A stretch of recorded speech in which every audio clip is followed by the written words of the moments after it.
ICT. Thank you so much for joining us today for this accessibility chat. I'm really lucky to get the chance to meet in person Nir Pechuk, who is an extraordinary inventor and young person that has broken into accessibility out of exploration, curiosity, and desire to create resources for people with disabilities. But Nir is one of our youngest CPACC, Certified Professional Accessibility Core Competencies. And so we're here to talk a little bit about how you began, how you got interested in accessibility, and then we'll talk a little bit about CPACC. But I'd love for you to share your story about how you got interested in accessibility. Sure, so have you ever poured yourself a cup of boiling water? Of course, for tea, yes. But what about with your eyes closed? Not by choice, usually. Exactly. There are over 280 million blind and visually impaired people in the world that face this same issue, and one of those people is my grandma. So one time I was visiting my grandma and she asked me to pour herself a cup of hot tea. And she explained that she either overpours and burns her fingers or underpours and doesn't have enough tea because she has night blindness. So I helped my grandma pour her tea, but that was the first time that I was exposed to the world of accessibility. And ever since then, I haven't looked back. So I started by going home and using what little robotics Lego skills I had to build her a rudimentary prototype. And it sort of sat on the counter, you would put a specific cup under it, and then you could only pour a non-clear liquid. And it worked for her specifically for tea with that one cup, but obviously it had limitations, it couldn't be moved, etc., etc. So then I started learning and trying to innovate on the product. I learned software and hardware. I created a team of 2 other teenagers, and together we created a better device that worked on any cup with any liquid. And my grandma started using it, and we decided to name it Galena after her because she inspired it. And we also filed for a patent and got it patented. And we thought that was that. But one day I was seeing my grandma use it, and I'm like, wait, can't we take this to help all 280 million blind and visually impaired people and even others that could use this? And I was currently in a business program at the time, so that's where I started Extentek LLC, which is a company dedicated to improving the quality of life and personal independence of people who are blind and visually impaired. And Extentek LLC was there, but there were still a lot of barriers, namely that I knew nothing about the world of accessibility. I didn't know how to run a business accessibly. I didn't know how to create an accessible website for that business. And that's where CPACC actually came in. So CPACC was a great structured way to learn about accessibility. I learned about things that I didn't even realize were in accessibility, like all the laws and the industry norms and standards. The WCAG principles for accessible design, those were like the biggest thing to me. And then I also learned about all of these structural biases in place against people with different abilities and the ways we can sidestep that, whether it's with technology or policy making. And that inspired me, but also it was a gateway into the community. So from there, we started visiting different centers where people who are blind would meet up and help each other, such as Hazelwood Elementary School, which had a program for the blind, Site Connections, which also helped blind people, and Lighthouse for the Blind, which helped people who are blind get employment. And we started going to those places, showing them the product, and we got a lot of positive feedback, but we also got a lot of constructive feedback. So in that sort of iterative design, we improved the product and actually made it so it fit the community. And for example, we added Braille to it. We changed the tone of the beep.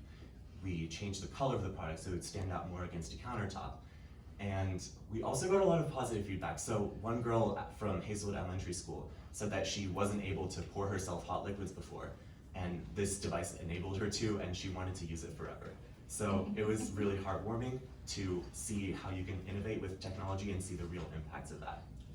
So when you started considering CPACC and started to learn about things, had you already reached out to the disability community for the blind, low vision community resources to learn, or did it all happen together? How did that process happen in relation to your CPACC studies and preparation? I think I had some sort of like limited contact, but CPACC was really where I realized that that accessibility was a whole world. It wasn't just like a little topic, it was a whole world, and that's where I realized that there was a community around it and actually started going into the community deeper. So CPACC is a professional certification, and your actual background with your development was your qualification for that. So, and it's really impressive the work that you and your friends have put together. adults could learn a lot from these young men. They've done an impressive job. But what kind of resources did you use to start to prepare when you began to study for CPACC? Yeah, so as a current student at the time, it was really great because I thought of it as just another class and a way to learn. So to actually learn, there's a lot of free resources online, but I use the DEC University CPACC preparation course, and it has all of the content of the exam. I think it has some practice tests even, and just by learning all the content, practicing the exams, I felt really prepared. For me personally, the hardest section was that section about all the laws and practices and norms, just because there's a lot. But studying got through it and better on the other side. And you've renewed already. Yeah. So you've been more than 3 years. So I remember seeing your name come through the renewal process. Yeah. So as we think about what you think, if you can think back, what kinds of content that you studied in CPACC, what was the most relevant to you that was either helped you expand your thinking or was an aha moment about the larger world of people with disabilities and accessibility, if something, 1 or 2 examples maybe? So as a developer, I think the most useful things were the concrete principles for web design. So my other project, Wikiability, is just website based, and it's like a forum where people can exchange product ideas. And learning those WCAG principles for web design, learning during my renewal process, I took courses on accessible web design. And that really helped me ensure that Wikiability was actually accessible to the people that would be using it. So I think that's really a good point. So while CPACC is a broad core competencies, part of that is you can include knowledge about technology, accessibility in the digital space. You're working in a physical space in an actual product and market, but you've extended now into your digital space. Can you speak a little bit about that website and the purpose and how that's going? Sure, so I got the idea for the website when I was visiting a blind tech meetup in the area where I live in, and people would get together, exchange useful new technologies, innovations to help each other, but then COVID hit and they couldn't get together. So that's where I got the idea for Wikiability, which is a sort of forum where people who are blind or visually impaired, and honestly people with all different abilities, can exchange useful products, services, new innovative technologies, news, just a place for them to congregate that isn't in person. And I think that during the COVID pandemic, digital accessibility became an essential way for people to communicate that live with disabilities for lots of reasons. And I think during COVID, was that an impetus for you to learn more about digital accessibility? Yeah, so that's when I started doing my renewal process, and I was like, the world is turning digital, why not take some courses on digital accessibility? And those were really helpful.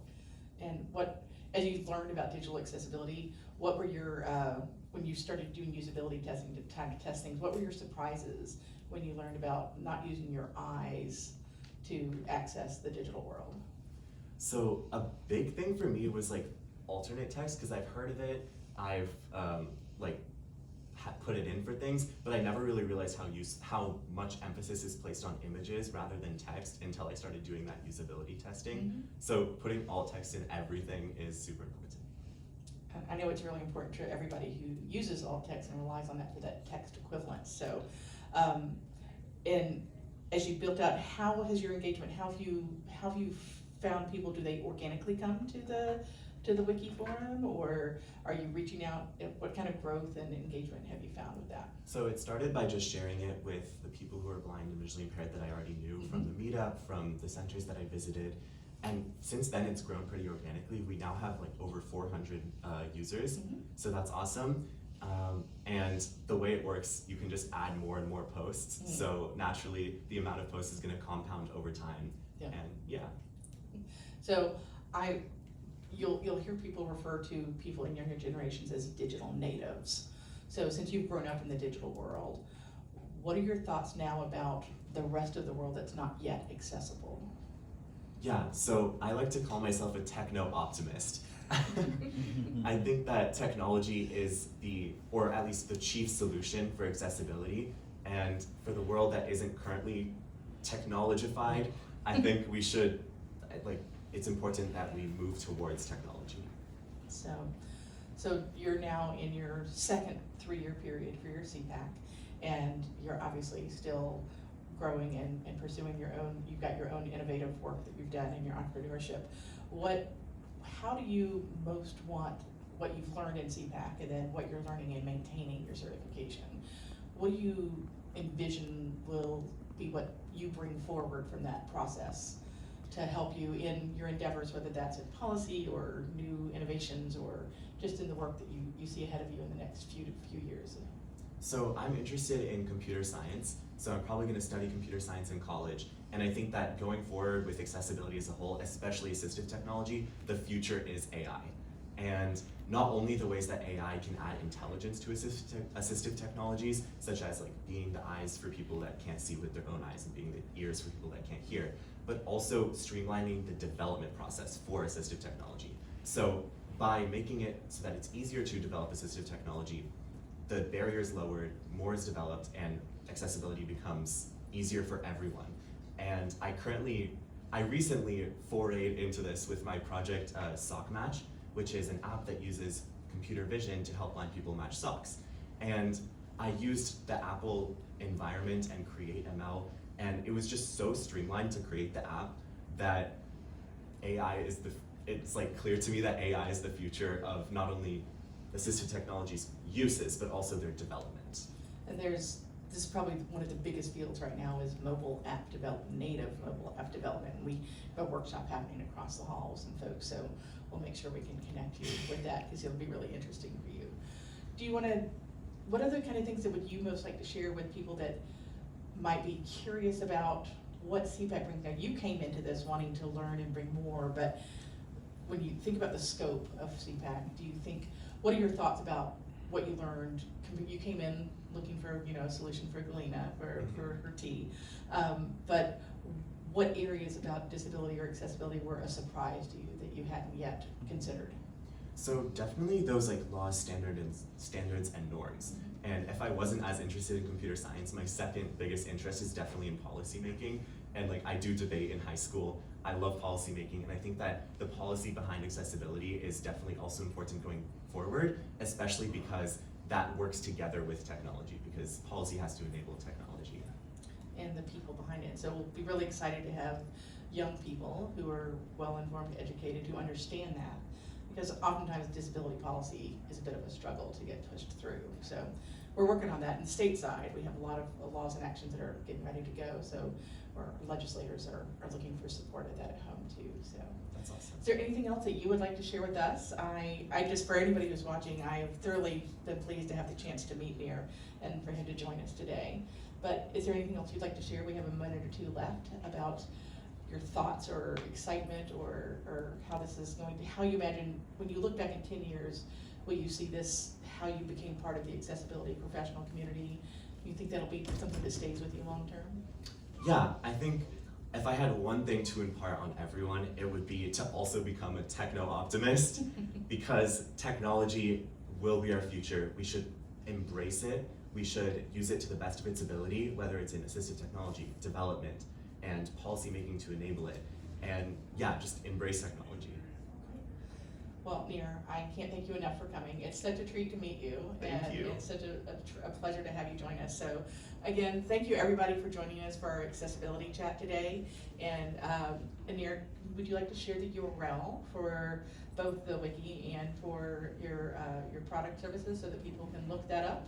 Sure. We have a minute left to go. Extentek is extentek.com and Wikiability is wikiability.org. So please take some time to check out this great work that our young new generations of accessibility professionals are bringing forward to us. And it's such a pleasure to meet you and have you join us. Thank you so much. Thank you. Looking forward to the future. Likewise. And we're clear. Thanks so much, folks. Thank you.